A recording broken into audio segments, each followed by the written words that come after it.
Hello, welcome back sa ating munting channel. Ngayon po, pag-uusapan naman natin yung mga tungkol sa paniniwala sa mga manok panabong. Pero bago po ang lahat, kung bago ka pa lang po nagawi sa ating munting channel, huwag niyo pong kalimutang mag-subscribe at pakikalimbang na rin po yung notification bell para palagi ka pong updated sa mga susunod nating video na i-upload. Pero bago po ang lahat, umpisahan po natin yung ating pag-uusapan ngayon. Bago po ang lahat, ipasok po muna natin ang ating intro.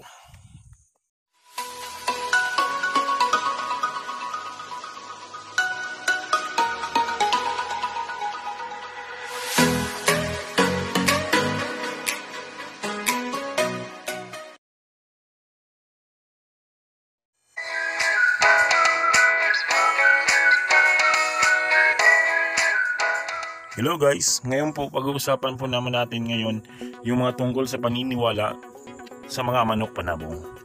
Ang pag-uusapan po natin ngayon ay tungkol sa mga kontrapilo. Yung balahibo po natin ngayon na pag-uusapan ay yung gray. Yung gray po, ano po ba yung mga balahibo na nadudumi na niya? Yun po yung pag-uusapan natin ngayon. Yung gray po o yung talisain, yun po yung pag-uusapan nating balahibo. Ang gray po, maraming mga balahibo na kanyang lamang siya sa pilo o tinatawag na nakakapilo siya. So anong ibig po ba sabihin pag nakapilo sa balahibo yung manok natin? Ibig sabihin po, pag lamang yung balahibo natin sa kontrapilo, tayo po yung nakakapilo o yung manok natin yung nakakapilo. Ano po ba yung advantage nun? O yung ano po ba yung nagiging lamang sa kalaban na ng ating manok? Ang pinaka lamang po pag nakakuha tayo ng kalaban na nadudumi na ng balahibo ng manok natin, yung balahibo ng kalaban o yung sa madaling sabi, nakakapilo yung manok natin. Unang-unang mo po dyan na mapapansin, yung laro, yung gameness, yung pagiging alerto, ay lahat po lamang yung manok natin dyan. Yung manok natin nagiging superior sa laban, angat siya sa laban, at ang nangyayari, yung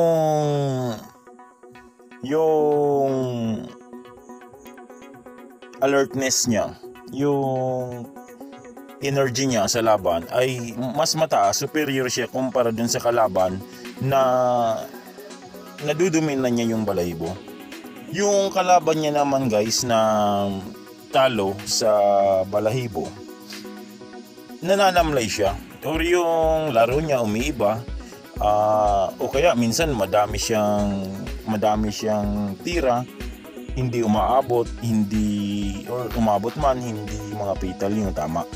Yun yung kadalasang nangyayari pag nailaban mo yung manok mo sa talo sa balahibo, yung kontrapilo ng manok mo yung balahibo ng kalaban.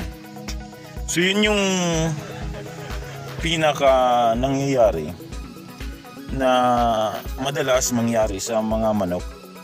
Nawawala yung laro, hindi makapagpatama ng fatal, minsan mananalo na lang, tutuka na lang sa karyo, hindi nakakaryo, hindi natutuka, or minsan nangangayaw yung manok pag na talo sa balahibo o nakalaban sa kontrapilo niya yung balahibo. So yun yung mga advantage at disadvantage pag nakailabang ka sa kontrapilo. So yun guys, dumako naman tayo sa ano bang mga balahibo ang natatalo ng balahibo na gray. Kasi gray po yung bibigyang pansin natin ngayon ng balahibo sa mga susunod nating video ay pag-uusapan naman natin yung mga ibang balahibo. So ngayon guys, ano po ba yung mga pangunahing balahibo na nadudumi na ng gray? Unang-una po dyan ay yung mga pulang linaw. Ano po ba yung mga pulang linaw na tinatawag?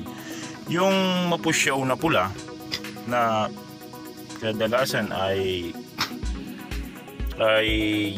yellow-legged or yung dilaw yung paa. Yun po yung unang-una na nadudumi na ng balahibong gray. Kasi sabi ng mga sinaunang kasabihan ng mga matatandang paniniwala, yung pulang linaw o yung mapusyaw na pagkapula na yellow leg ay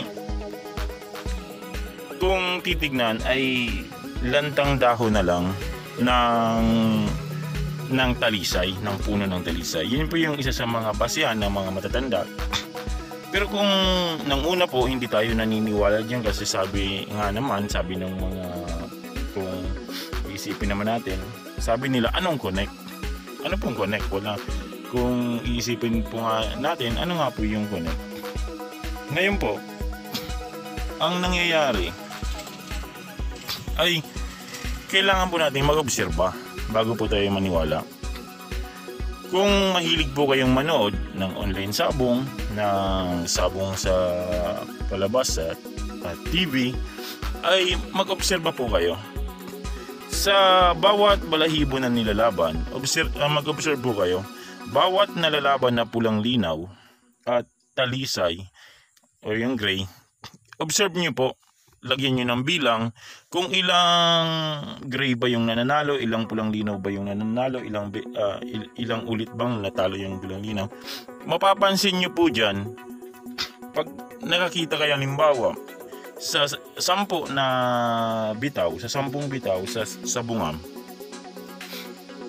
ay may lulusot dyan po na pulang linaw na balahibo sa gray ay bilang lang. At kung mapapansin nyo pa ay 50-50 yung panalo. Nananalo din po siya. Hindi po natin sinasabi na hindi nananalo yung ganyang balahibo sa gray. Pero nananalo po yan. Bihira pong manalo dyan ng unscratch o walang sugat yung ganyang balahibo, yung pulang linaw o yung mapusyaw na pula sa gray nang hindi siya nagiging 50-50 yung kalagayan ng panalo niya. So yun po yung sinasabi na paniwalaan niyo po agad itong mga sinasabi dito natin about sa video na to, ay inikayat ko po kayong mag-obserba. Mag-obserba po kayo sa mga laban yung napapanood kung alin ba talagang mga balahibo pag nagtapat yung lumalamang. So yun guys, yun yung isa sa mga paraan para malaman natin kung alin nga bang kontrapilo yung totoo at talagang accurate. Ang isa pa po guys na balahibo na sobrang taas ng porsyento ng panalo ng gray kumpara sa balahibong ito ay ang gold or yung tinatawag nilang malatuba. Yung mga ganong kulay mas related sa balahibo na gold, mga pulang linaw, mapusyaw na pula, yun po yung mga nahihirapang lumusot pag natapat na nakalaban sa gray. Yun po yung isa sa mga balahibo na sobrang hirap lumusot. Hindi po natin sinasabi na hindi nananalo or walang pag-asang manalo yung mga balahibong yan pagdating sa gray. Nananalo po sila. Pero mabigat nga lang guys.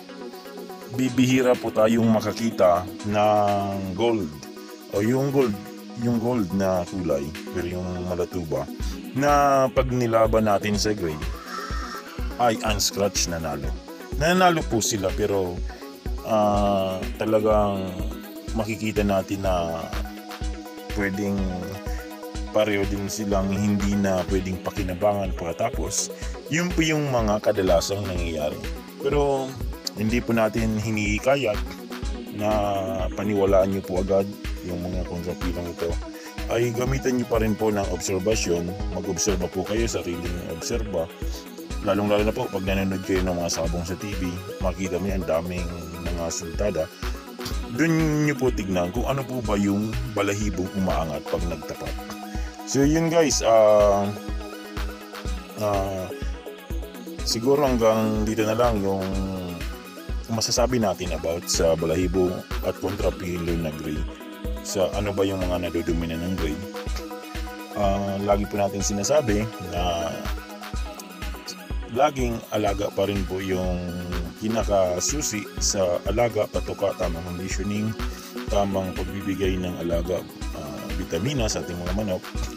Kasi naman po, pagdating naman sa derby, timbangan na laban, hindi po natin mapipili yung mga makakalaban natin. So, pero kung pagdating naman po sa ulutan, may chance tayong mamili, mas mainam po na may konting alam tayo pagdating may alam tayo sa mga kontrapilo. So, yun guys, hanggang dito na lang siguro ang ating video ngayong araw tungkol sa mga kontrapilo ng gray. Yun guys, maraming salamat sa patuloy na pagsuporta sa ating munting channel.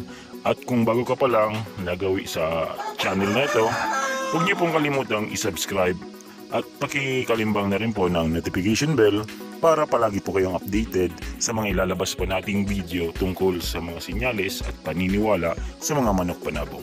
So yun guys, keep safe po tayong lahat, ingat po lagi, and God bless.